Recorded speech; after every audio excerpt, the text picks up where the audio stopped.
नमस्कार, आप सभी ने महामैराथन 45 दीर्घ उत्तरीय प्रश्न का भाग 1 सीरीज पढ़ लिया।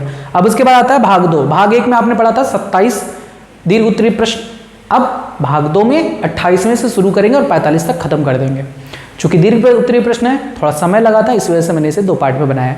आइए देखते हैं 28वां जो क्वेश्चन है वो कहते हैं लैक प्रचालक का विस्तृत वर्णन कीजिए। तो सबसे पहले हम ये समझते हैं कि ये प्रचालक क्या होता है, ओपेरॉन क्या होता है। ओपेरॉन एक तंत्र होता है, डीएनए पर ही उपस्थित जीन का एक तंत्र है जो किसी भी जीन की क्रियाविधि का नियमन करता है। यानी डीएनए पर ऐसे तंत्र पाए जाते हैं वो किसी जीन को तभी एक्टिवेट करेंगे, तभी उससे एंजाइम प्रोटीन का संश्लेषण करने देंगे जब उसकी जरूरत हो। तो ये ओपेरॉन तंत्र कहलाता है। अब लैक ओपेरॉन क्यों कह रहे हैं? क्योंकि ये लैक्टोज से संबंधित है। जब लैक्टोज एक क्या है, शर्करा है, कार्बोहाइड्रेट है। तो लैक्टोज को डाइजेस्ट करने के लिए एंजाइम की जरूरत पड़ती है। तो जब किसी जीव में लैक्टोज रहता है तो उसको डाइजेस्ट करने के लिए एंजाइम चाहिए। तो ओपेरॉन कब उस जीन को सक्रिय करेगा, कब उससे एंजाइम बनेगा? जब माध्यम में लैक्टोज उपस्थित होगा या उस जीव के शरीर में लैक्टोज उपस्थित होगा। जैसे ही लैक्टोज उपस्थित होगा, लैक्टोज को डाइजेस्ट करने वाले एंजाइम को बनाने वाला जीन ऑन हो जाएगा। तो इसीलिए इसे कहते हैं लैक ओपेरॉन। यानी ये एक ऐसा तंत्र है जहां पर इंड्यूसर के रूप में काम करता है, लैक्टोज काम करता है। तो लैक्टोज से संबंधित एंजाइम को बनाने वाली जीन को ऑन करने वाला जो तंत्र है वो लैक ओपेरॉन कहलाता है। लैक्टोज एक ऐसा कार्बोहाइड्रेट है जिसको डाइजेस्ट करने के लिए परमिएज और ट्रांस एसिटिलेज की आवश्यकता पड़ती है और साथ ही साथ बीटा गैलेक्टोसाइडेज की भी आवश्यकता पड़ती है। आइए हम बताते हैं लैक ओपेरॉन में क्या क्या चीजें होती हैं। लैक ओपेरॉन एक ऐसा नियमित ओपेरॉन तंत्र है जिसमें संरचनात्मक जीन का स्विच तब तक ऑफ रहता है जब तक कि लैक्टोज उपस्थित ना हो। जब लैक्टोज माध्यम में उपस्थित होता है तब संरचनात्मक जीन का स्विच ऑन हो जाता है। लैक ओपेरॉन के कितने भाग होते हैं? लैक ओपेरॉन के मुख्य रूप से 4 भाग होते हैं, 4 नहीं 5 भाग होते हैं। संरचनात्मक जीन और समापक नहीं दिया है, समापक नहीं, 4 ही होते हैं। हाँ, नियंत्रण जीन यानी रेगुलेटरी जीन, और उसके बाद प्रमोटर, ऑपरेटर और संरचनात्मक जीन। फिगर में आपको समझाते हैं सीधे। जैसे ये एक डीएनए है, ओपेरॉन तंत्र डीएनए पर ही उपस्थित होते हैं। ये एक डीएनए है, इस डीएनए में इतना भाग है रेगुलेटरी जीन। ये क्या है? रेगुलेटरी जीन, जिसे हम आई से रिप्रेजेंट करते हैं। और ये है प्रमोटर जीन, ये है ऑपरेटर, इतना भाग। और ऑपरेटर के बाद होता है संरचनात्मक। ऑपरेटर के बाद यहां से लेकर यहां तक संरचनात्मक जीन। ठीक, होता क्या है? जब माध्यम में लैक्टोज उपस्थित ना हो, जब लैक्टोज उपस्थित नहीं होता, तो रेगुलेटरी जीन से एक प्रोटीन का निर्माण होता है जिसे हम रिप्रेशर प्रोटीन कहते हैं। ये रिप्रेशर प्रोटीन ऑपरेटर से जाकर जुड़ जाता है, यहां पर बैठा रहता है। यह है आरएनए पॉलीमरेज जो प्रमोटर रीजन पर बैठा होता है।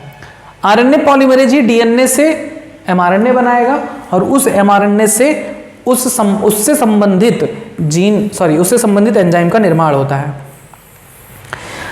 अब हमारे शरीर में जो डीएनए है वो बेवजह इन एंजाइम का निर्माण नहीं होने देता। कहता है इनका निर्माण तभी होगा जब इनसे संबंधित तत्व शरीर में आएंगे। तो कैसे रोके रहता है, जीन के एक्सप्रेशन को कैसे रोकता है उसको समझिएगा। कैसे रोकता है? ये आई जीन रिप्रेसर प्रोटीन बनाता है, रिप्रेसर प्रोटीन ऑपरेटर पर जाकर बैठ जाता है, आरएनए पॉलीमरेज को आगे बढ़ने नहीं देता। ये बैरियर का काम करता है। अब जब आरएनए पॉलीमरेज आगे नहीं बढ़ पाएगा तो क्या इस स्ट्रक्चरल जीन से एमआरएनए बनेगा? एमआरएनए नहीं बनेगा तो एंजाइम नहीं बनेगा। जब लैक्टोज माध्यम में नहीं होता तब, जैसे ही वो जीव लैक्टोज खाया, उसके शरीर में लैक्टोज गया, वो लैक्टोज संबंधित डीएनए के उपस्थित ऑपरेटर पर उपस्थित रिप्रेसर प्रोटीन से जुड़ जाता है। ये लैक्टोज इससे जाकर जुड़ जाता है, और जैसे ही लैक्टोज इस रिप्रेशर प्रोटीन से जुड़ता है, ये रिप्रेशर प्रोटीन यहाँ से हट जाता है, बाहर आ जाता है। अब ये बैरियर हट गया तो ये आरएनए पॉलीमरेज आगे जा सकता है, और आरएनए पॉलीमरेज जैसे ही डीएनए पर आगे बढ़ता है, इससे एमआरएनए का निर्माण हो जाता है, और उस एमआरएनए से संबंधित एंजाइम का निर्माण हो जाता है। ये एंजाइम इस लैक्टेज को डाइजेस्ट करने का काम करते हैं, यही कहलाता है लैक ओपेरॉन। देखिए नियंत्रण जीन, इसे आई जीन भी कहते हैं,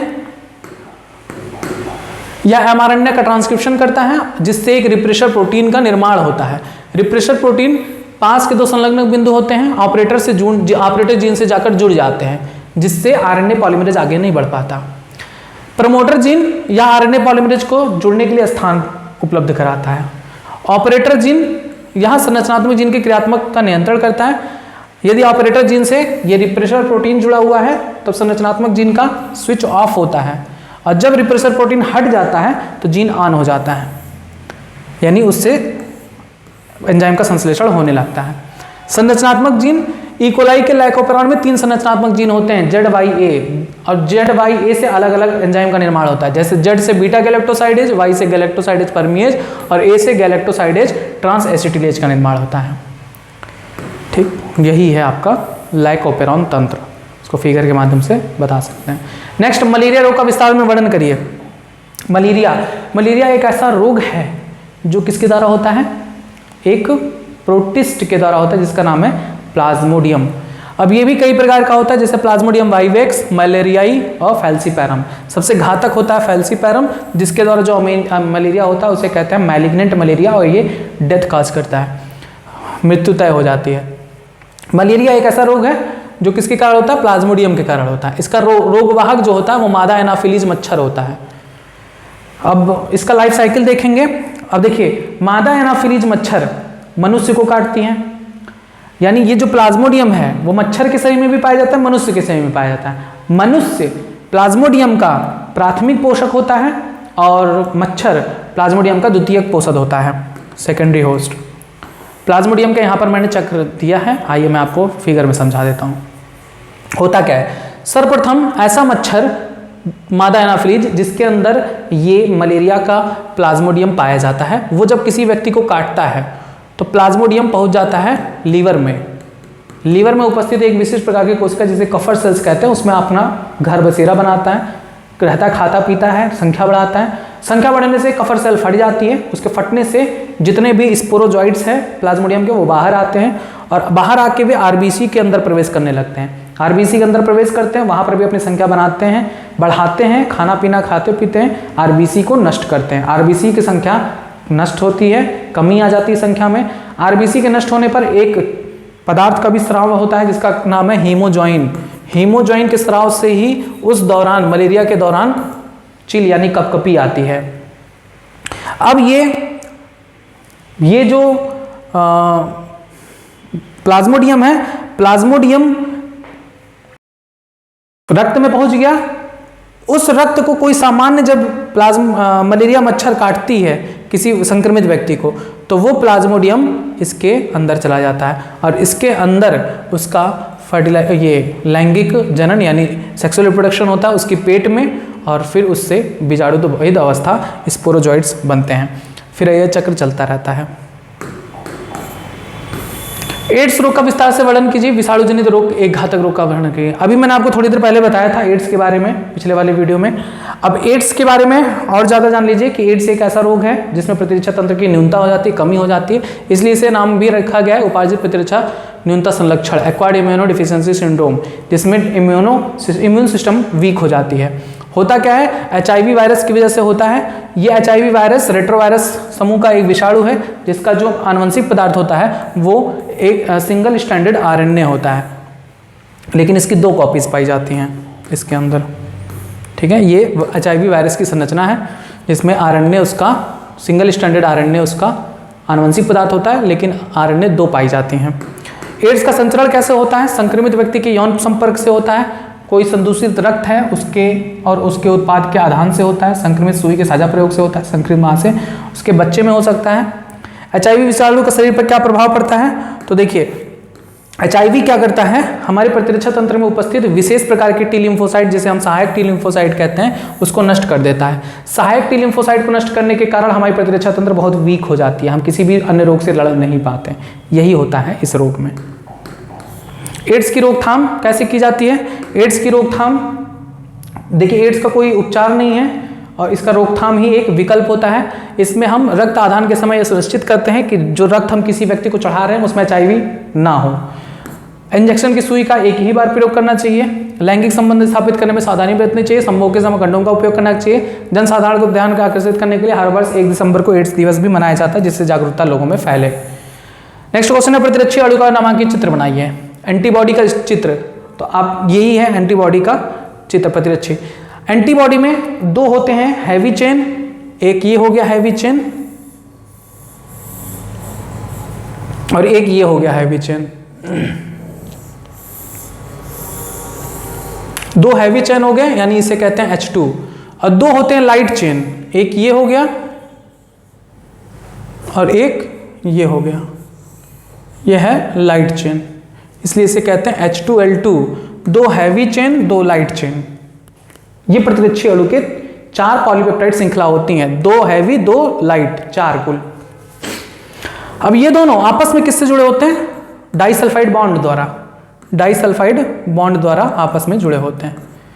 प्रत्येक पॉलीपेप्टाइड चेन के 2 भाग होते हैं, एक होता है वेरिएबल रीजन जो यहां से यहां तक का है, यहां से यहां तक का है, और एक होता है कांस्टेंट रीजन, कांस्टेंट रीजन जो यहां से यहां तक का है, यहां से यहां तक का है, ये आप बना सकते हैं। नेक्स्ट, निम्न के कारक और लक्षण नियंत्रणकारी उपाय बताइए। एस्कैरियोसिस रोग के बारे में बताइए। एस्कैरिस किसकी वजह से होता है? एस्कैरिस होता है एस्कैरिस लुम्ब्रिकॉइड्स नामक राउंडवर्म से, गोल कृमि से, राउंडवर्म से। एस्कैरियोसिस का संक्रमण किससे होता है? दूषित खाना या पानी पीने से होता है। इसके अंडे आंत में पहुंच जाते हैं, जहां पर ये अंडे से इस परजीवी निकलता है और अपनी संख्या बढ़ाता है, खाना पीना खाता है और हमारे शरीर को क्या करता है? प्रभावित करता है। आंतरिक रक्तस्राव हो जाता है, पेशी पीड़ा, ज्वर, अरक्तता, आंत्र का अवरोध हो जाता है। इनकी संख्या बढ़ने से आंत का रास्ता ब्लॉक हो जाता है, जिससे खाना आगे नहीं हो पाता। स्वस्थ व्यक्ति में यह संक्रमण दूषित पानी, शाक सब्जी और फल आदि के प्रयोग से होता है।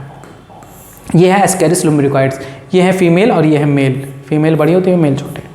अमीबी पेचिस या अमीबी अतिसार। अमीबी पेचिस किसकी वजह से होता है? अमीबी पेचिस होता है एंट अमीबा हिस्टोलिटिका से।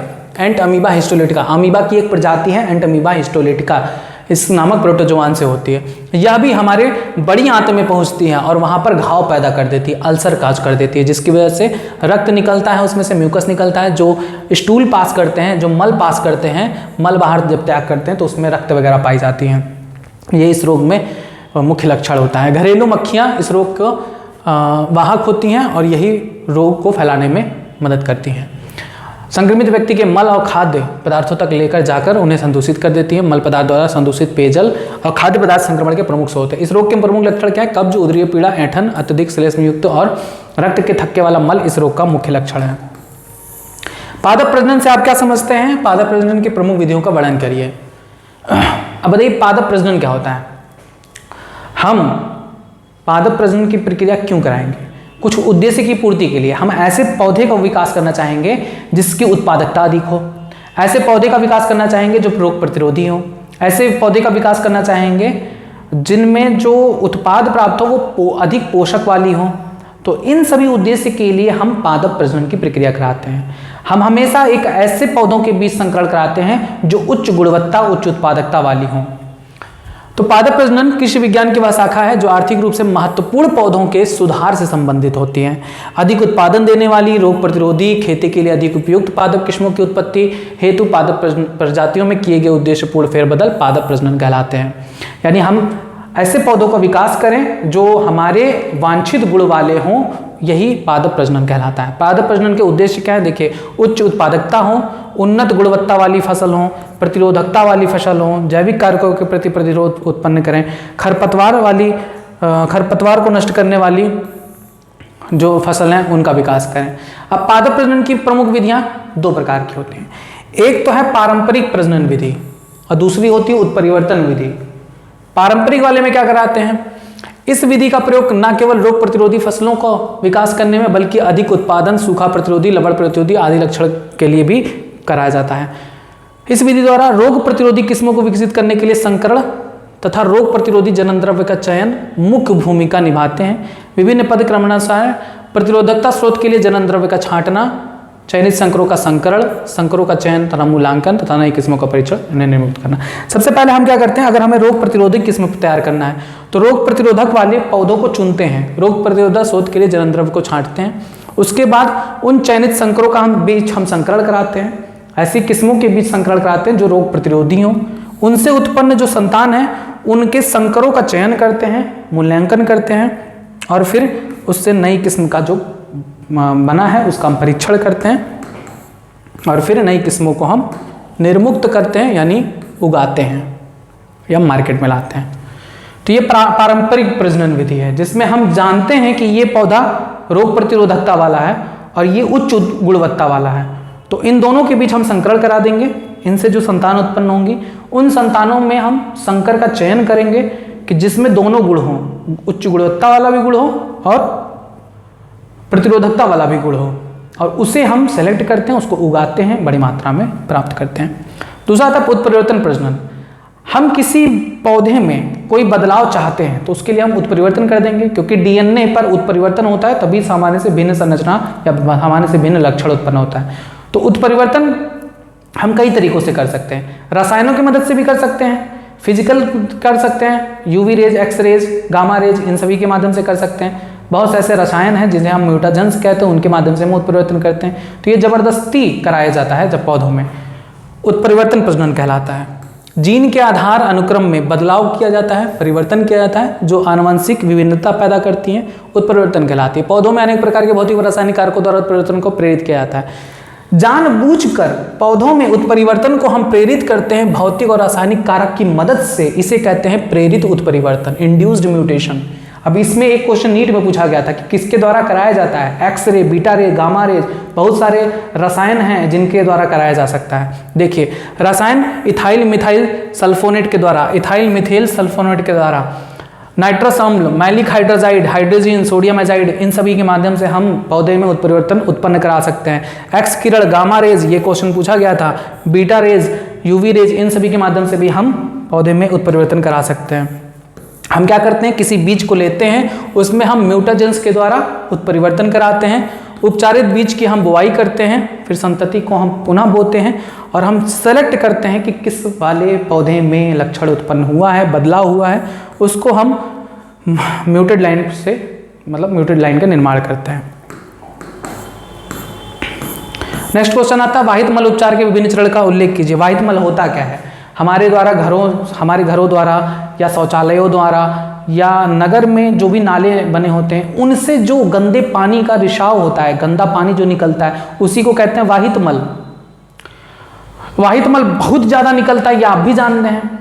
तो ये बहुत गंदा पानी होता है, इसको नदी में छोड़ने से पहले हम इसको ट्रीट करते हैं, साफ करते हैं, वही कहलाता है वाहित मल उपचार। इसमें दो पद होते हैं, एक प्राथमिक पद होता है जिसमें हम उसमें उपस्थित कूड़े करकट को, बड़े ईंटा, केन, सीसी, बोतल, इन सभी को हम छन्नी के माध्यम से अलग करते हैं। बड़ी बड़ी छन्नियाँ होती हैं मशीन में, वो अलग करती हैं।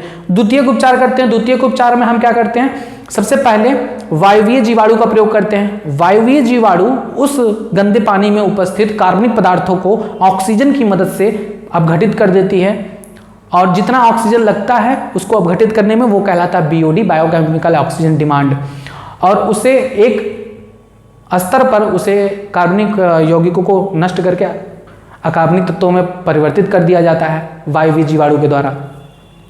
जब सारे कार्बनिक तत्व अकार्बनिक तत्वों में तोड़ दिए जाते हैं तो फिर अवायवीय जीवाणु का प्रयोग किया जाता है। अवायवीय जीवाणु जो उस नाले पानी में उपस्थित वायवीय जीवाणु हों उनको खा डालते हैं, कवक वगैरह हैं उनको खा डालते हैं, और जो इफ्लुएंस बस निकलता है उसको अलग करते हैं, और जो पानी होता है साफ उसको अलग करते हैं, और उस पानी को नदी में छोड़ा जाता है। तो यही कहलाता है वाहित मल उपचार। प्रतिदिन नगर और शहर से व्यर्थ जल का एक बहुत बड़ा मात्रा जनित होता है। इस व्यर्थ जल का प्रमुख घटक मनुष्य का मलमूत्र होता है। नगर के इस व्यर्थ जल को वाहित मल सीवेज कहते हैं। इसमें कार्बनिक पदार्थों की बड़ी मात्रा तथा सूक्ष्म जीव पाए जाते हैं जो अधिकांशतः रोगजनकीय होते हैं। वाहित मल को जल स्रोतों जैसे नदी झरने में सीधे विसर्जित नहीं किया जा सकता, अतः विसर्जन से पूर्व वाहित मल का उपचार वाहित मल संयंत्र में किया जाता है जिससे वह प्रदूषण मुक्त हो जाए। व्यर्थ जल का उपचार परपोषित सूक्ष्म जीव से किया जाता है। वाहित मल में प्राकृतिक रूप से वास करते हैं। अब इसमें 2 स्टेप होते हैं। प्राथमिक उपचार, इसमें क्या करते हैं, हम जो कण हैं, मृदा हैं, छोटे कण हैं, इन सभी को अवसादन द्वारा अलग करते हैं और जो बहिस्राव बचता है उसे द्वितीयक उपचार के लिए भेज देते हैं। बहिस्राव में हम वायवीय और अवायवीय बैक्टीरिया का प्रयोग करते हैं। वायवीय बैक्टीरिया जो होती हैं वो क्या करती हैं, वायवीय बैक्टीरिया ऑक्सीजन का प्रयोग करके बहिस्राव में उपस्थित कार्बनिक पदार्थों का खपत करती हैं, यानी उसे अकार्बनिक पदार्थों में तोड़ती हैं। जब एक स्तर पर बीओडी घट जाता है तब ये पता चल जाता है कि अब वो जल ज़्यादा दूषित नहीं है। उसको फिर सक्रिय तापांक में भेजते हैं जहाँ पर उनमें अवायवीय जीवाणुओं का प्रयोग करते हैं। अवायवीय जीवाणु उस में उपस्थित वायवीय जीवाणु और कवकों को खा डालती हैं, नष्ट कर देती हैं। अब वो जल स्वच्छ हो जाता है जिसे हम नदी या झरनों में छोड़ सकते हैं। नेक्स्ट क्वेश्चन है पुनर्योगज डीएनए तकनीक के विभिन्न चरण का उल्लेख कीजिए। सीधे हम आपको फिगर के माध्यम से समझाते हैं। पुनर्योगज डीएनए तकनीक एक ऐसा तकनीक होता है जिसमें हम जीवों के डीएनए का प्रयोग करके वांछित लक्षण या वांछित उत्पाद को प्राप्त करते हैं। जैसे मानव को इंसुलिन बनाने की प्रक्रिया, सबसे पहले हम क्या करते हैं कि वो वांछित जीन को लेते हैं जिससे हमें क्या करना है, जिसका हमें उत्पाद प्राप्त करना है। तो वांछित जीन हम मनुष्य के डीएनए से निकालते हैं, उसे प्लाज्मिड में जोड़ देते हैं। इससे जो डीएनए बनता है उसे आरडीएनए कहा जाता है, रिकॉम्बिनेंट डीएनए। अब इस रिकॉम्बिनेंट डीएनए को हम बैक्टीरिया के अंदर भेज देते हैं। बैक्टीरिया के अंदर ये डीएनए पहुंच जाता है और वो बैक्टीरिया वृद्धि करती है, कई संख्या बढ़ाती है अपनी। चूंकि इंसुलिन बनाने वाला जीन हमने वेक्टर के माध्यम से इसमें भेजा है, इसलिए इन बैक्टीरिया के द्वारा किसका निर्माण होने लगता है, इंसुलिन का निर्माण होने लगता है और हम इस इंसुलिन को प्राप्त कर लेते हैं। यही कहलाती है जैव प्रौद्योगिकी। देख लीजिए जैव प्रौद्योगिकी क्या है। किसी वैज्ञानिकों द्वारा डीएनए आनुवंशिक पदार्थ की संरचना में आवश्यकता अनुसार फेरबदल करके जीन मैनिपुलेशन कराया जाता है। इसे आनुवंशिक इंजीनियरिंग कहते हैं। आनुवंशिक पदार्थ का कृत्रिम संश्लेषण 2 अलग अलग स्रोतों को के डीएनए खंडों को जोड़कर नया डीएनए बनाना, डीएनए की मरम्मत, डीएनए से कुछ न्यूक्लियोटाइड को हटाकर जोड़कर या विस्थापित करके इच्छित संरचना वाले डीएनए अणुओं का संश्लेषण करके जीवधारियों में इच्छित गुणों का समावेश करना। आनुवंशिक अभियांत्रिकी को रिकॉम्बिनेंट डीएनए तकनीक भी कहते हैं क्योंकि इसमें 2 अलग अलग स्रोतों से लिए गए डीएनए को जोड़कर एक नया डीएनए बनाया जाता है और बैक्टीरिया में पहुंचाकर इसकी अनेक प्रतिलिपियां तैयार की जाती है। इस प्रकार 2 अलग अलग स्रोत के डीएनए खंडों को जुड़ने से बने डीएनए को रिकॉम्बिनेंट डीएनए कहते हैं और इसे जुड़ने की प्रक्रिया को पुनर्योगज रिकॉम्बिनेशन कहा जाता है। नेक्स्ट क्वेश्चन देखिए, पीसीआर क्या है, इस तकनीक के विभिन्न चरणों को चित्र द्वारा समझाइए। पीसीआर, देखिए पीसीआर क्या होता है, यह एक प्रक्रिया है पीसीआर, पॉलीमरेज चेन रिएक्शन कहलाती है। इसके में हम मशीन का प्रयोग करते हैं। उसमें करते क्या है कि डीएनए का अगर कोई टुकड़ा है हमारे पास तो उस टुकड़े से हम उसकी असंख्य प्रतिलिपियां बना सकते हैं, यानी एक डीएनए से लाखों डीएनए बनाते हैं पीसीआर की मदद से। क्या करते हैं आइए देखिए, फिगर के माध्यम से समझाते हैं। सबसे पहले जो डीएनए है उससे हम डीनेचुरेशन कराते हैं, पहला प्रक्रिया। इसे हम 98 डिग्री सेल्सियस पर गर्म करते हैं। गर्म करने पर डीएनए के दोनों श्रृंखलाएं अलग हो जाती हैं। अलग होने के बाद दूसरी प्रक्रिया आती है एनीलिंग। एनीलिंग में जो प्राइमर्स होते हैं वो इन डीएनए से जुड़ जाते हैं जिससे ये आपस में दोनों खंड नहीं जुड़ पाते। अब आता है एक्सटेंशन। एक्सटेंशन में डीएनए को बनाने वाले न्यूक्लियोटाइड 4 प्रकार के डाले जाते हैं। वे 4 प्रकार के न्यूक्लियोटाइड आपस में जो पूरक न्यूक्लियोटाइड होते हैं उनसे जुड़कर 2 डीएनए का निर्माण करते हैं। एक चक्र में एक डीएनए से 2 डीएनए का निर्माण हो जाता है, ठीक है, 2 डीएनए का निर्माण। इसी प्रकार से हम कई साइकिल रिपीट करते हैं पीसीआर की मदद से, तो हमें कई सारे प्रतिलिपियां मिल जाती है। देखिए पहला आता है निष्क्रियण पद, जिसमें 20 से 30 न्यूक्लियोटाइड से बने संश्लेषित प्राइमर को बड़ी मात्रा में पीसीआर मशीन में डालते हैं जिसका प्रवर्धन करना होता है। इस मिश्रण को 98 डिग्री सेल्सियस का गर्म करते हैं जिससे जीन या डीएनए के दोनों स्ट्रैंड अलग हो जाते हैं। इस क्रिया को निष्क्रियण कहते हैं। दूसरा आता है प्राइमर का एनीलिंग। उपर्युक्त मिश्रण को 60 डिग्री सेल्सियस पर जब ठंडा करते हैं तो सामान्यतः ठंडा होने पर दोनों स्ट्रैंड पुनः युग्मित होकर डीएनए अणु बना लेते हैं। लेकिन चूंकि उस माध्यम में प्राइमर्स होते हैं तो वो दोनों आपस में जुड़ नहीं पाते क्योंकि बीच में प्राइमर आकर जुड़ जाते हैं। ठीक, तृतीय होता है उपक्रामक का विस्तार। अब हम 4 प्रकार के न्यूक्लियोटाइड को उसमें डाल देते हैं, जिससे tag polymerase, tag DNA polymerase enzyme की मदद से पूरा का पूरा डीएनए बनकर तैयार हो जाता है। ठीक है, नेक्स्ट है मधुमेह रोग का कारण इंसुलिन संश्लेषण का सचित्र वर्णन करिए। मधुमेह रोग क्या होता है? मैंने आपको बताया था कि हम जो खाना खाते हैं वो अंततः किस में कन्वर्ट हो जाता है? ग्लूकोज में।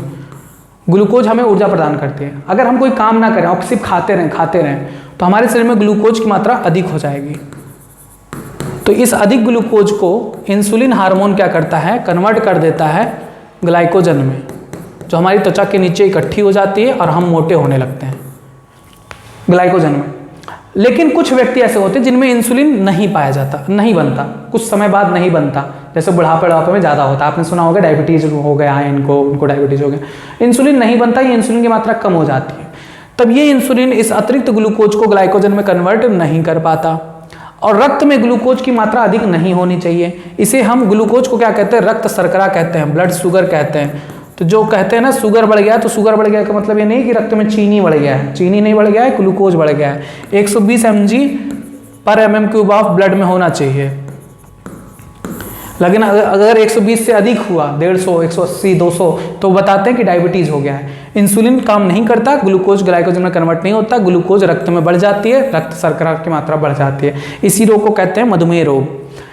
ठीक है, इंसुलिन संश्लेषण का सचित्र वर्णन करना है। अभी ऊपर आपको बताए भी थे इंसुलिन कैसे बनाया जाता है। इंसुलिन बनाने के लिए मानव से इंसुलिन बनाने वाले हम जीन को निकालते हैं। ठीक है, मानव से इंसुलिन बनाने वाले जीन को निकालते हैं और उस जीन को हम क्या करते हैं? प्लाज्मिड में, चूंकि इंसुलिन में 2 प्रमुख पॉलीपेप्टाइड श्रृंखला होती है, ए श्रृंखला और अल्फा श्रृंखला और बीटा श्रृंखला। तो इनको बनाने वाले जो जीन हैं वो अलग अलग संश्लेषित किए गए थे इली लिली कंपनी के द्वारा। तो ए स्ट्रैंड को बनाने वाला प्लाज्मिड अलग, बी स्ट्रैंड को बनाने वाला प्लाज्मिड अलग था। इन दोनों को अलग अलग जीवाणुओं में हम प्रवेश कराएं, इससे ए स्ट्रैंड बनाएं और इससे बी स्ट्रैंड। ए स्ट्रैंड और बी स्ट्रैंड को डाइसल्फाइड बॉन्ड के द्वारा जोड़कर हमने परिपक्व रूप से इंसुलिन का निर्माण किया था और उस इंसुलिन को कहा गया था ह्यूमेलिन। ठीक, नेक्स्ट, विभिन्न प्रकार के पारिस्थितिक पिरामिड का वर्णन करिए।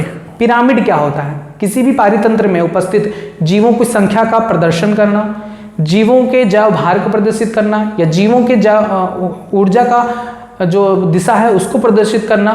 यही प्रदर्शित करने की जो संबंध है उसी को हम क्या कहते हैं? पिरामिड। जैसे हम कह रहे हैं कि एक जंगल है, उसमें बहुत सारे उत्पादक हैं, तो उत्पादक को नीचे रख देंगे। फिर कह रहे हैं उत्पादक से थोड़ा सा कम है प्राथमिक उपभोक्ता, तो प्राथमिक उपभोक्ता के उससे ऊपर कर देंगे। प्राथमिक उपभोक्ता से भी कम है द्वितीयक उपभोक्ता, तो इसे हम ऊपर, और तृतीयक उपभोक्ता सबसे कम है यानी सबसे ऊपर रख दो। एक पिरामिड का सबसे चौड़ा भाग उसका आधार होता है, तो सबसे चौड़ा है यानी सबसे अधिक संख्या को दर्शा रहा है उत्पादक। ये सब उससे छोटा है यानी प्राथमिक उपभोक्ता, उससे छोटा है द्वितीयक उपभोक्ता, उससे छोटा है तृतीयक उपभोक्ता। ये दर्शाता है कि किसी पारितंत्र में उत्पादक की संख्या बहुत ज्यादा है, उससे कम है प्राथमिक उपभोक्ता, उससे कम है द्वितीयक, उससे कम है तृतीयक उपभोक्ता। इसी प्रदर्शन करने को ही, चित्रीय निरूपण को ही पारिस्थितिक पिरामिड कहते हैं। पारिस्थितिक पिरामिड 3 प्रकार के बनाए जा सकते हैं। एक संख्या का पिरामिड, जीवभार का पिरामिड, देखिए संख्या का पिरामिड, जीवभार का पिरामिड और ऊर्जा का पिरामिड। संख्या का पिरामिड क्या दर्शाता है? उस पारितंत्र में उपस्थित उत्पादक उपभोक्ता की संख्या को दर्शाता है। जैसे देखिए यहाँ पर ये दर्शा रहा है कि यहाँ पर ये जो है उत्पादक हैं जिनकी संख्या इतनी ज़्यादा है, इससे कम है प्राथमिक उपभोक्ता इतनी है, इससे कम है द्वितीयक उपभोक्ता इतने हैं और सबसे कम है तृतीयक उपभोक्ता इतने। इसी को हम त्रिभुज के माध्यम से दिखाते हैं, पिरामिड के माध्यम से, त्रिभुज नहीं पिरामिड के माध्यम से। त्रिभुज 2 डायमेंशनल होता है और पिरामिड 3 डायमेंशनल होता है, उसके माध्यम से हम दर्शाते हैं। ये प्रोड्यूसर्स हैं यानी उत्पादक, दूसरा प्राथमिक उपभोक्ता, द्वितीयक उपभोक्ता, तृतीयक उपभोक्ता। ये संख्या का पिरामिड दर्शाता है। संख्या का पिरामिड सीधा उल्टा दोनों हो सकता है, इसके बारे में डिटेल आपको चैप्टर में पढ़ना पड़ेगा, मैंने बताया है। दूसरा आता है जैवभार का पिरामिड। जैवभार का पिरामिड क्या दर्शाता है कि किसी पारितंत्र में जीवों का भार किसका सबसे ज्यादा है। तो जंगल में सबसे ज्यादा क्या पाया जाता है? पेड़ पौधे। पेड़ पौधों का भार सबसे ज्यादा होगा, उत्पादक को नीचे रख दो। उसके बाद प्राथमिक उपभोक्ता, शाकाहारी जीव, उनकी संख्या ज्यादा होती है, उत्पादक के बाद उनकी संख्या ज्यादा होगी, उनका भार अधिक होगा। और उसके बाद द्वितीयक उपभोक्ता जो मांसाहारी जीव हैं, वो थोड़ा कम पाए जाते हैं जंगल में, तो उनका जैव भार कम होगा। और सबसे कम पाए जाते हैं तृतीयक उपभोक्ता, शेर वगैरह सबसे कम, तो उनका भार सबसे कम होगा। तो ये जैव भार का पिरामिड हो गया। लेकिन जैव भार का पिरामिड समुद्र में उल्टा बनता है, नदी में उल्टा बनता है। क्यों? क्योंकि समुद्र नदी में पेड़ नहीं पाए जाते हैं, उनमें उत्पादक कौन होता है? शैवाल होते हैं, डायटम्स होते हैं, एल्गी होते हैं। तो ये सब का भार कितना होगा? बहुत कम होते हैं, सूक्ष्म जीव हैं, दिखाई नहीं पड़ते हैं, तो भार क्या पूछोगे, भार बहुत कम होते हैं। तो समुद्र में जैव भार का पिरामिड जो है उसमें उत्पादक सबसे कम होते हैं, इसलिए ये उल्टा बनता है। और अगर भार देखोगे सबसे ज़्यादा किसका होगा? व्हेल मछली का होगा, शार्क का होगा। ये सब बड़ी बड़ी मछलियां हैं जो तृतीयक उपभोक्ता के अंतर्गत आती हैं। तो इन सभी का भार अधिक होगा, इसलिए चौड़ाई ज़्यादा है, इसलिए ऐसे तंत्र में जैव भार का पिरामिड उल्टा बनता है। किसमें? समुद्र, नदी वगैरह में। ये देखें जैव भार का पिरामिड दिखाया गया है। ऊर्जा का पिरामिड, ऊर्जा का पिरामिड सदैव सीधा बनता है, क्योंकि पृथ्वी पर केवल एक ही ऐसे हैं जो सूर्य के प्रकाश को उपभोग कर सकते हैं। पृथ्वी पर ऊर्जा का एकमात्र स्रोत सूर्य ही है। अगर सूर्य खत्म हो गया ना तो पृथ्वी समाप्त हो जाएगी, क्योंकि सूर्य की ऊर्जा का प्रयोग करते हैं पौधे, और पौधे को खाते हैं शाकाहारी जीव, शाकाहारी जीव को खाते हैं मांसाहारी, मांसाहारी को सर्वाहारी। तो ये ऊर्जा एक ही दिशा में सदा ट्रांसफर होती है, सूर्य से पौधे, पौधे से शाकाहारी, शाकाहारी से मांसाहारी, मांसाहारी से सर्वाहारी। ऐसा नहीं होता है कि शेर को पैरट खा लिए, पैरट कभी शेर को खाएगा? बिल्कुल नहीं खाएगा। तो ये कभी उल्टी दिशा में नहीं चलता, हमेशा एक ही दिशा में होता है, इसलिए ऊर्जा का पिरामिड सदैव सीधा बनता है। नेक्स्ट क्वेश्चन देखिए, पारिस्थितिक अनुक्रमण क्या होता है? जल में पादप अनुक्रमण की व्याख्या कीजिए। पारिस्थितिक अनुक्रमण क्या होता है? कोई स्थान है हमेशा एक जैसा नहीं रहेगा, उसमें परिवर्तन आता है। समय के साथ किसी स्थान का किसी दूसरे स्थान में परिवर्तित हो जाना ही पारिस्थितिक अनुक्रमण कहलाता है। जैसे एक खाली चट्टानी एरिया बहुत बड़ा था, उसमें धीरे धीरे वह चट्टान टूटते गए, टूटने से वहाँ पर मिट्टी का निर्माण हुआ, बारिश हुई, वो मिट्टी में नमी आई, अनुकूल परिस्थितियाँ उत्पन्न हुई। कहीं से बाहर से बीजाणु कवक के या शैवाल के या किसी पौधे के बीजाणु या उसके अंडाणु आकर वहाँ पर मृदा में गिरे, मृदा में उनसे पौधे विकसित हुए, धीरे धीरे घास बने, घास से धीरे धीरे और बड़े पौधे हुए, और वो देखते देखते वो जो चट्टानी एरिया था जो जहाँ कुछ भी नहीं था वो धीरे धीरे जंगल में परिवर्तित हो गया। तो चट्टानी एरिया से जंगल में परिवर्तित हुआ है, या पूरी प्रक्रम, ये पूरी प्रक्रिया अनुक्रमण कहलाती है, सक्सेशन कहते हैं इसे, ठीक है, इकोलॉजिकल सक्सेशन, पारिस्थितिक अनुक्रमण। समय के साथ किसी पारिस्थितिक समुदाय का क्रमशः बदल जाना पारिस्थितिक अनुक्रमण कहलाता है। इस प्रक्रिया में कुछ वर्ष से लेकर कुछ लाखों वर्ष का समय लग सकता है। यह कार्य शुरू में उस समुदाय में अपेक्षाकृत कुछ अग्रणी पौधों जंतुओं से शुरू होती है और धीरे धीरे विविधता और जटिलता बढ़ती जाती है, तब तक जारी रहती है जब तक कि चरम अवस्था ना आ जाए। यानी शुरुआत होती है किसी एक छोटे से जीव से, जैसे मैंने बताया ना चट्टान है, चट्टान में सबसे पहले लाइकेन आते हैं, लाइकेन अग्रगामी समुदाय होते हैं और वो धीरे धीरे परिवर्तित कर देता है जंगल में। जंगल में कौन सबसे ज़्यादा होता है? पेड़। तो पेड़ क्या होते हैं? चरम समुदाय हो जाते हैं, क्लाइमैक्स कम्युनिटी। पायनियर कम्युनिटी होता है लाइकेन, क्लाइमैक्स कम्युनिटी होता है पौधे। तालाब में होने वाला अनुक्रमण, जल अनुक्रमण का यहाँ पर एग्जाम्पल पूछा गया। तो तालाब में होने वाला अनुक्रमण, तालाब में सबसे पहले कौन आएगा? तालाब में पाए जाते हैं पादप प्लवक, यानी उत्पादक के रूप में पादप प्लवक पाए जाते हैं, शैवाल, डायटम्स आदि। इनका आगमन होता है, धीरे धीरे विभिन्न क्रम की समुदाय आती हैं और वह जलाशय सूख कर स्थल में परिवर्तित हो जाता है। अब देखिए सबसे पहले पादप प्लवक अवस्था आती है जिसमें शैवाल, प्रकाश संश्लेषी, रसायन संश्लेषी जीवाणु आते हैं। उस एक तालाब में सबसे पहले नीलहरित शैवाल, हरे शैवाल, प्रकाश संश्लेषी, रसायन संश्लेषी जीवाणु आते हैं। ये सभी भोजन का निर्माण करते हैं उनमें। इनके सबके मरने से उनका अपघटन होता है, जलाशय में कार्बनिक पदार्थों की मात्रा बढ़ती है। फिर इसके बाद जड़ युक्त निमग्न पौधे आते हैं, यानी ऐसे पौधे जिनमें जड़ें पाई जाती हैं और वो तालाब के अंदर, पानी के अंदर उगते हैं, तो वे पाए जाते हैं, जैसे सिरेटोफिलम, पोटोजोमेटान, हाइड्रिला, वेलिस्नेरिया आदि। इन सभी के मरने से भी उनमें कार्बनिक पदार्थ की वृद्धि होती है, मिट्टी का निर्माण ज़्यादा होता है। फिर जड़ युक्त प्लावी पौधे उत्पन्न होते हैं, यानी ऐसे पौधे जिनमें जड़ पाई जाती है और वो उस तालाब में तैरते हैं, जैसे कमल, सिंघाड़ा, निम्फिया आदि, इनकी जड़ें पानी के अंदर होती हैं लेकिन ये सतह पर तैरती हैं। अब ये धीरे धीरे उग आते हैं।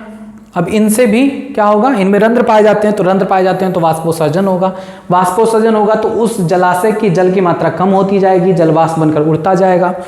जलाशय में जल की मात्रा कम होती जाती है। इनके भी मरने से कार्बनिक पदार्थ की मात्रा बढ़ेगी, मिट्टी का निर्माण होगा।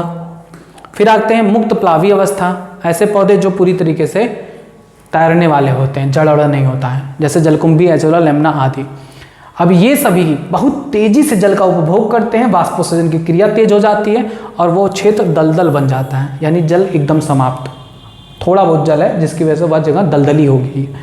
उसके बाद दलदली नरकुल अवस्था आती है जिसमें कुछ अन्य पौधे उसका स्थान लेते हैं, जैसे सेजिटेरिया, टाइफा, सर्पस, मोनोकोरिया। इन सभी में वाष्पोत्सर्जन की क्रिया तीव्र होती है जिसके द्वारा उसमें उपस्थित जितना भी जल है वो और तेजी से हानि होने लगता है और कुछ ही समय में उनके मरने से कार्बनिक पदार्थ की मात्रा भी बढ़ जाती है। फिर आता है दलदली घास अवस्था। जैसे जैसे दलदल में पानी की मात्रा कम होती जाती है उसमें घास उत्पन्न होने लगते हैं, जैसे ग्रेमिनी कुल के पौधे, कैरेक्स, साइप्रेक्स, जंकस, लिम्नोफिला और जूसिया आदि। इन सभी के उगने से जल और हानि होता है और धीरे धीरे दलदल से सूखा वाला स्थान बनने लगता है। फिर आती है झाड़ी अवस्था, जिनमें झाड़ी वाले पौधे वहाँ पर उगने लगते हैं। और फिर आता है चरम समुदाय, धीरे धीरे उस मृदा में ह्यूमस, जीवाणु, कवक, इनकी मात्रा बहुत बढ़ जाती है और उसमें वृक्ष उगने लगते हैं और धीरे धीरे वो जो तालाब वाला एरिया था वो एक वृक्ष वाले स्थल एरिया में परिवर्तित हो जाता है। इसे कहते हैं पारिस्थितिक अनुक्रमण। अगला आता है क्वेश्चन, कार्बन चक्र का वर्णन कीजिए। कार्बन चक्र क्या होता है? मैंने बताया था आज भी हमारी पृथ्वी पर कार्बन, ऑक्सीजन, नाइट्रोजन ये सभी पाए जाते हैं। क्यों? क्योंकि इनका चक्रण होता रहता है, ये कभी नष्ट नहीं होता है, एक रूप से दूसरे रूप में बदलते रहते हैं।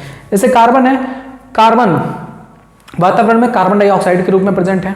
कार्बन डाइऑक्साइड को पौधे उपभोग करते हैं।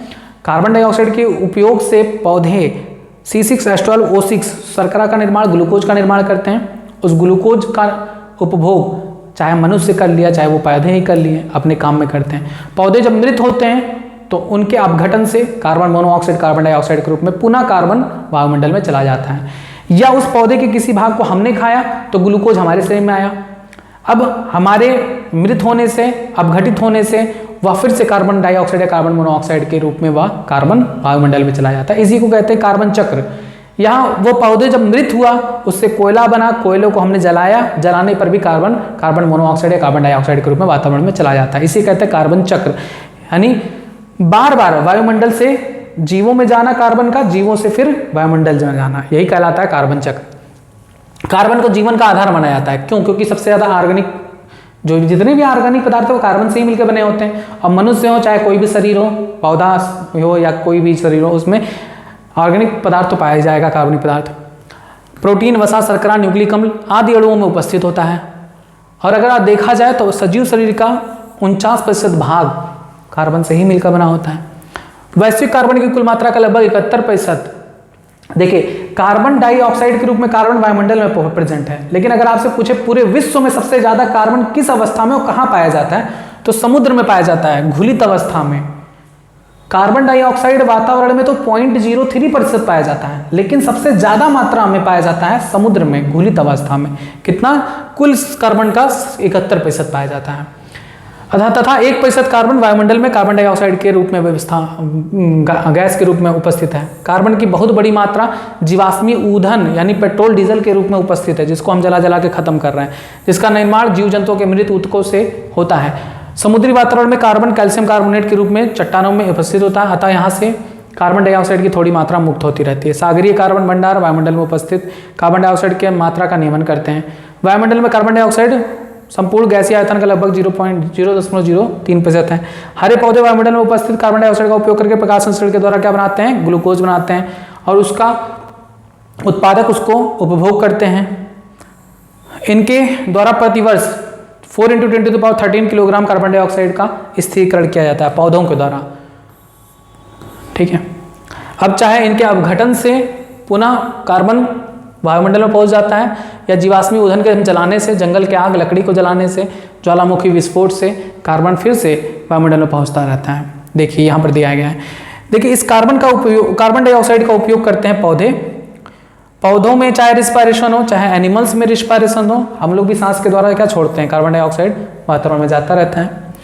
अब इसके मृत होने से, अपघटित होने से भी कार्बन डाइऑक्साइड वापस चला जाता है, या इसको हम जलाते हैं तो जलाने से ये चला जाता है। फैक्ट्री में हम बस में जो भी हम यूज़ करते हैं पेट्रोल डीजल, उनसे भी कार्बन मोनोऑक्साइड कार्बन डाइऑक्साइड निकलता रहता है जो वायुमंडल में जाता रहता है।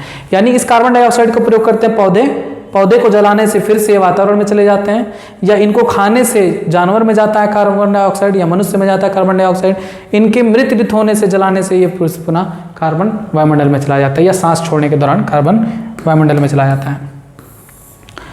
नेक्स्ट, जल प्रदूषण क्या है, विस्तृत वर्णन करिए।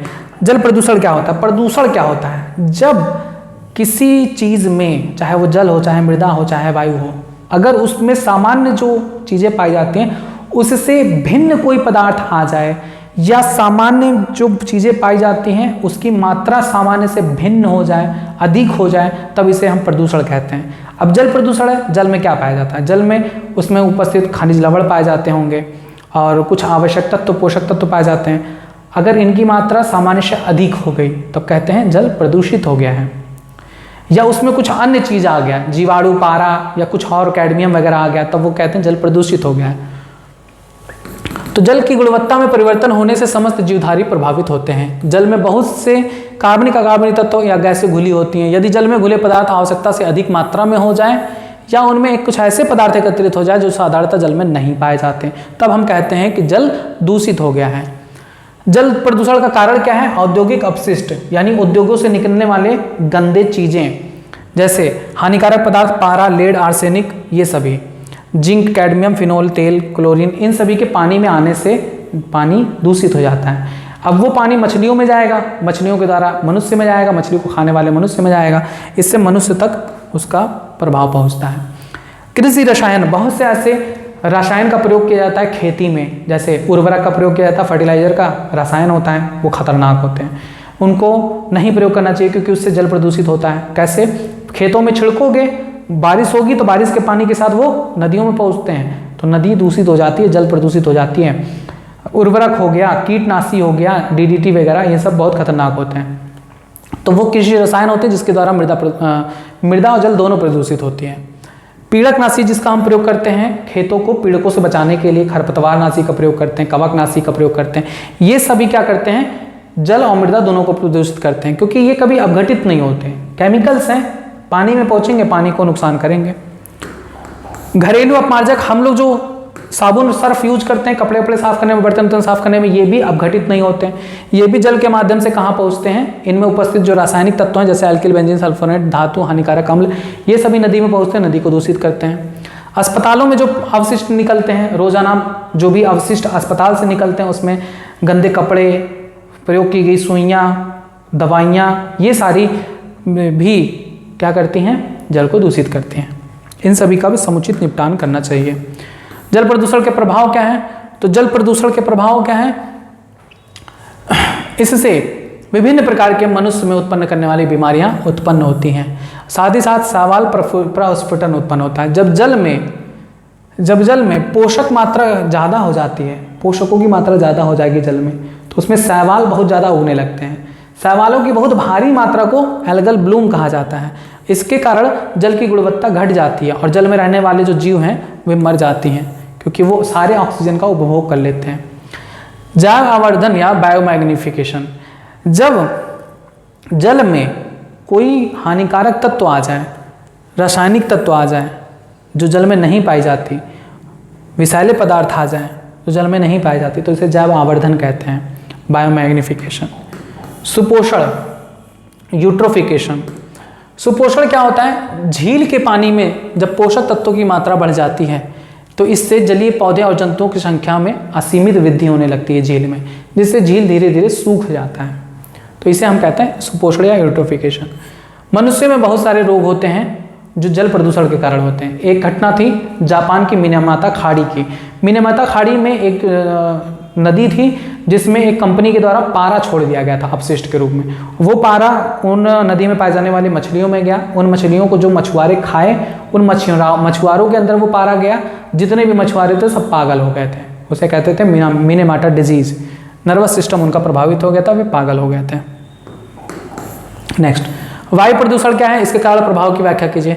वायु प्रदूषण अभी मैंने बताया है, किसी भी चीज में जब सामान्य से अधिक मात्रा आ जाए तो उसे हम प्रदूषण कहते हैं, या उसमें अन्य ऐसी चीज आ जाए जो सामान्यता नहीं पाई जाती तो वायु प्रदूषण कहते हैं। जैसे हमारे वायुमंडल में नाइट्रोजन फिक्स है, 78% पाया जाएगा, ऑक्सीजन 21%, कार्बन डाइऑक्साइड 0.03%, आर्गन 1%, और अन्य जितने भी गैसें हैं लेस देन 1%। तो ये सब फिक्स हैं। अगर आप कार्बन डाइऑक्साइड की मात्रा 0.03% से अधिक हो जाए, इससे अधिक हो जाए, तो इससे वायु प्रदूषण हो जाएगा, क्योंकि ज़्यादा कार्बन डाइऑक्साइड की मात्रा ऊष्मा शोषी गैस के रूप में काम करती है और इससे पृथ्वी की गर्मी बढ़ेगी। तो एक ये रीज़न है कि सामान्य से अधिक अगर हो जाएं ये गैसें तो वायु प्रदूषण कहलाएंगी। जो गैसें इसमें नहीं पाई जाती हैं, जैसे CFC वगैरह वायुमंडल में नहीं पाई जाती, अगर इनकी मात्रा बढ़ गई तो भी क्या कहलाएगी, वायु प्रदूषित कहलाएगा।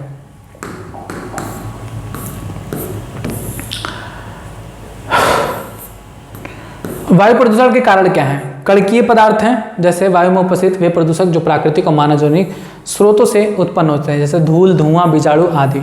गैसीय वायु प्रदूषक जैसे कार्बन डाइऑक्साइड, मोनोऑक्साइड, मीथेन, अकार्बनिक जैसे नाइट्रोजन के ऑक्साइड, सल्फर के ऑक्साइड, हाइड्रोजन सल्फाइड, ये सभी।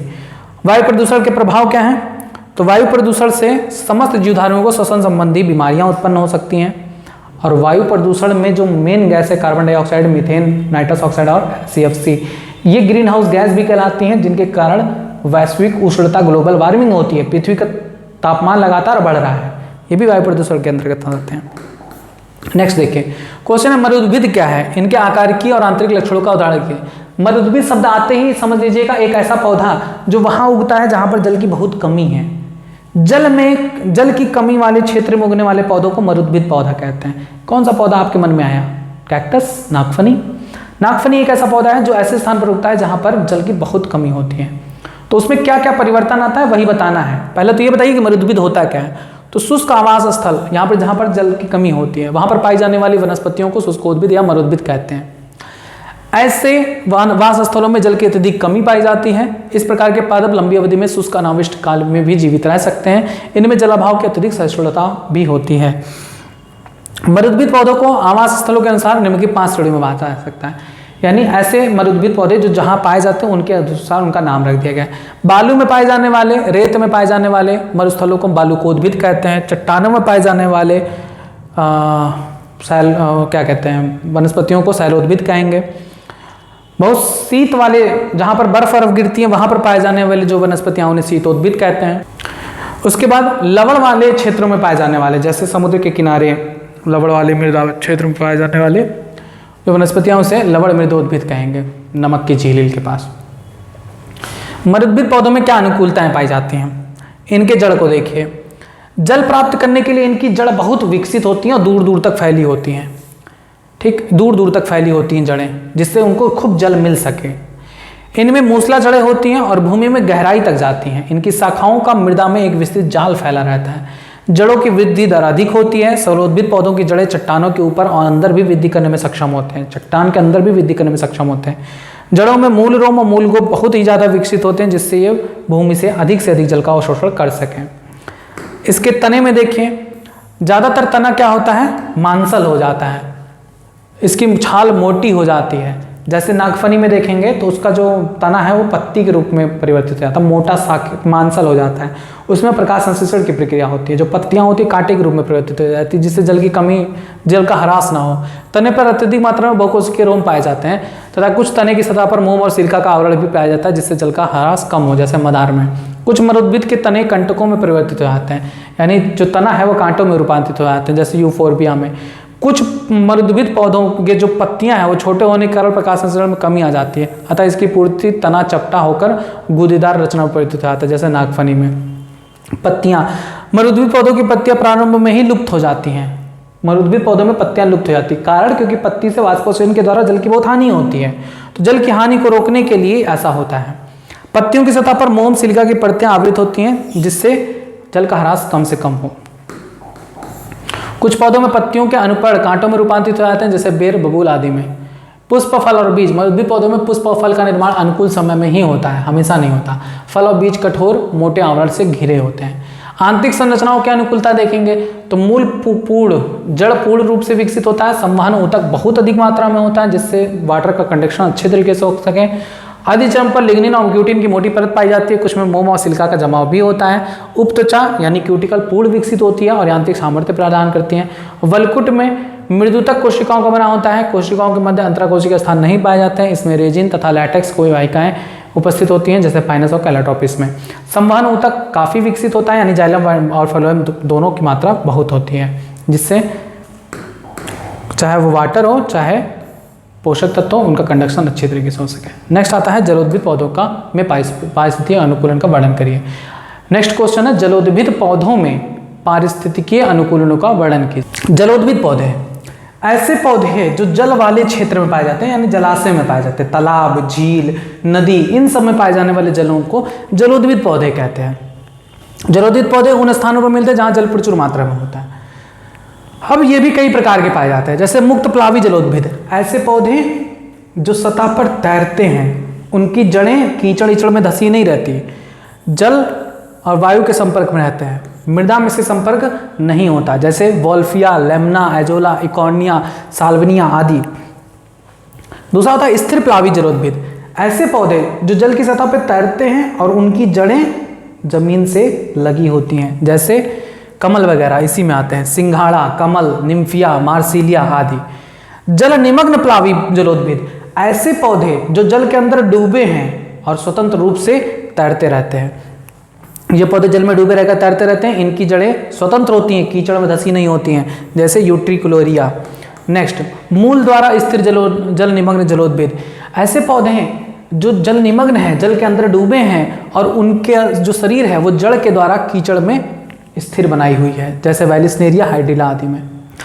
मूल द्वारा स्थिर निर्गत जलोद्भिद, ऐसे जलोद्भिद पौधे जिनके जो ऊपरी संरचना है, जैसे तना, पत्ती, ये सभी जल के बाहर होती हैं और आधा शरीर उनका जल के अंदर, जड़ भी उनका कीचड़ में धंसा होता है, जैसे सेजिटेरिया, टाइफा, रैननकुलस इत्यादि।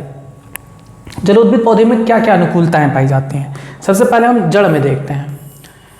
तो अब जड़ में देखिए, जलोद्भिद पौधे हैं, जल में एकदम डूबे हैं और जड़ में मूल रोम क्या करता है? जल को अवशोषित करने का काम करता है। तो जो खुद ही जल में डूबे हुए हैं तो मूल रोम की आवश्यकता नहीं होगी, यानी मूल में जो जिसका काम है जल का अवशोषण करना, चारों तरफ माध्यम जल ही है, इस कारण इनमें मूल तंत्र थोड़ा कम विकसित होता है।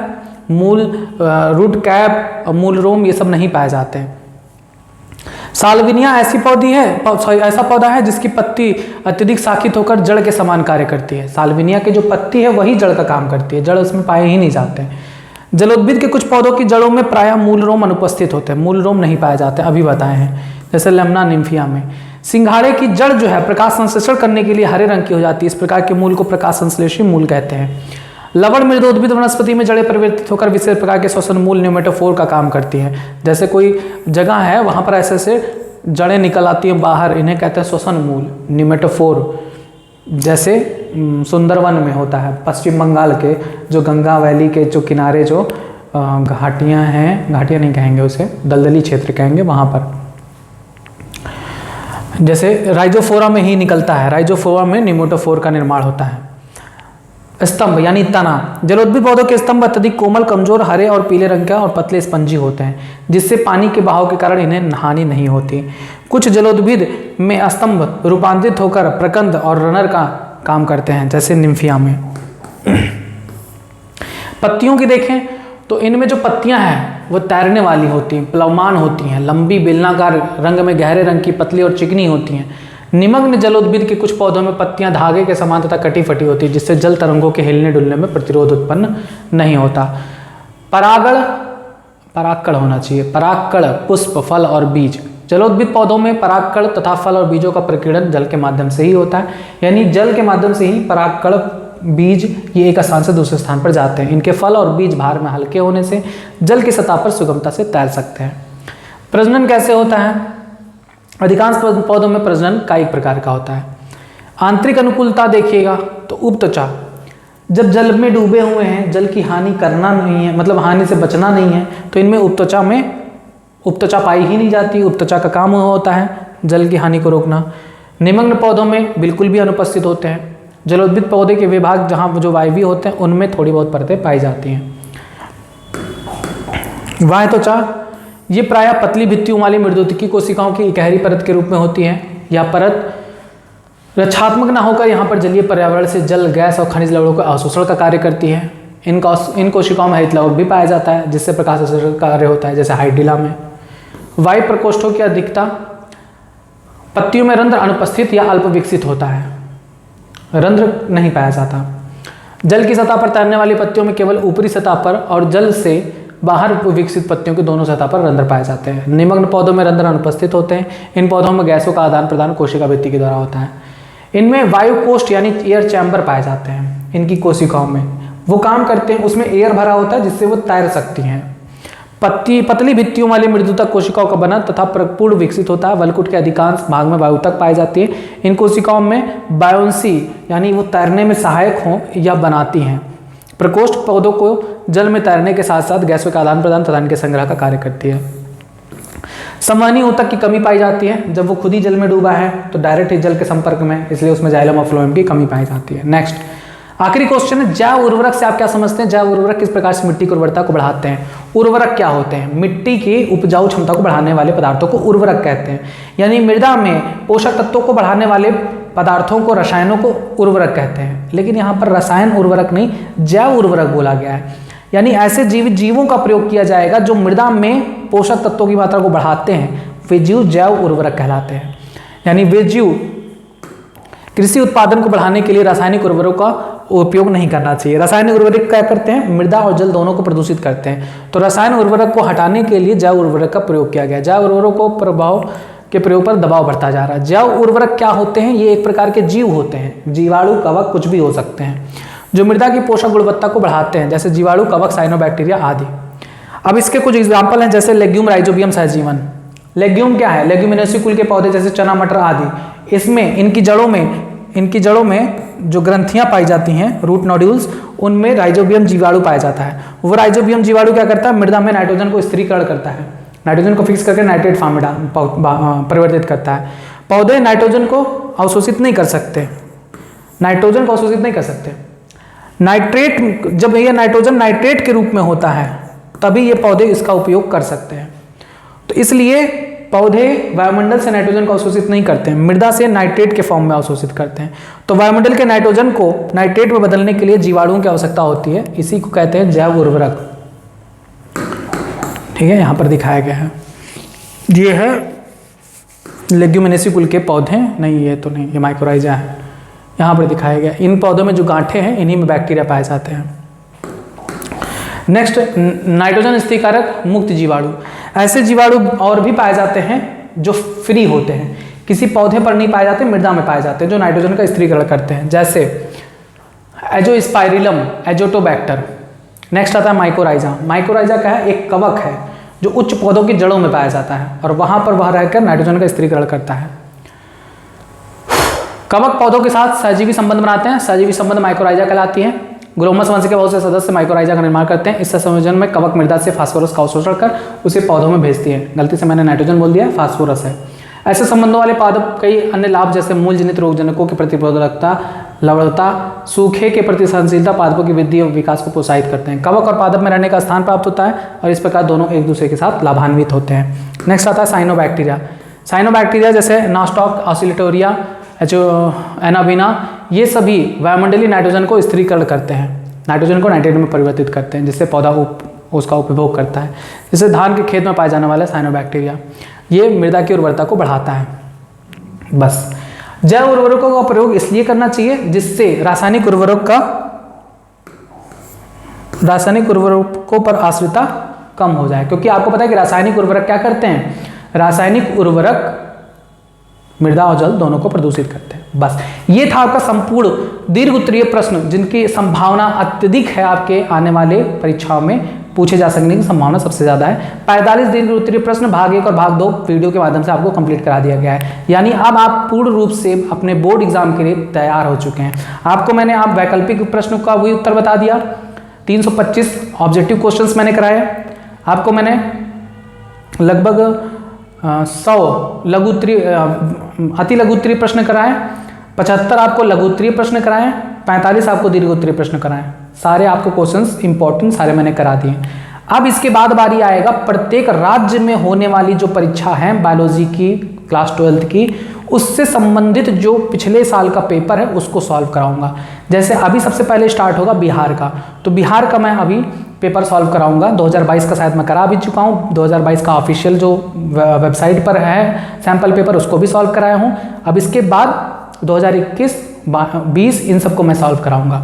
जैसे जैसे जिसका जिसका एग्जाम नज़दीक आता रहेगा मैं उसको सॉल्व कराता रहूँगा अनसॉल्व पेपर, ठीक है। तो इसके बाद इसको जरूर पढ़िएगा आप। जितना मैंने आपको 4 चीज़ें बताई हैं, ऑब्जेक्टिव, वेरी शॉर्ट, शॉर्ट और लॉन्ग, ये चारों आपको तैयार करना होगा, तभी आप अपने आने वाले एग्जाम में सफल हो पाएंगे। उम्मीद है कि आपको ये सब टॉपिक समझ में आया है। आगे जो भी टॉपिक होगा जल्दी आपको बताया जाएगा। तब तक आप जुड़े रहिए यूट्यूब चैनल बायोलॉजी के साथ। धन्यवाद।